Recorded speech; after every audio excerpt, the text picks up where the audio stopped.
hindi nila naisip, hindi nila kaya pabagsakin si PBBM. Kasi una, AFP, wala. ANP, wala. Mga negosyante, wala. Correct. Mga religious group, wala. Meron lang sila. 31, positive 31, positive 31. Nasuntok sa buwan pa. Hirap hanapin kung nasaan yun. Oo. Diba? Kakopi, may tatanong ako sa'yo. Ah. Sagutin mo. Ito kaya may kinalaman itong kanilang pagmamadaling pag-uudyok sa AFP na mapatalsik si PBBM o mag-resign, may kinalaman sa sitwasyon ni BP Sara, especially nalalapit na ang kanyang impeachment sa February 6. Ano sa palagay mo? Ito na ba kasi ang kanilang pagkakataon para... Huling bala na, no? Actually, pwede, no? Huling bala na nila, huling alas na nila. Kasi nasubukan na nila lahat eh. Hindi sila nagsasucceed eh. Yan, impeachment case.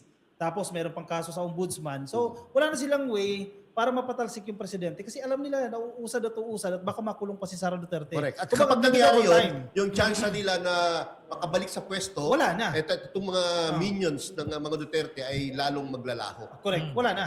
Especially kapag dumating sa 2028 at maraming mapatunayan na magandang nagawa ang Pangulo, eh di siyempre babanguli ang ating Pangulo. No? Alam mo, babango yan. Mabango naman yan. Bogus lang talaga yung mga ano na yan. Yung survey. Survey na yan. And even si Kasi ano, isipin si mo, Lacson.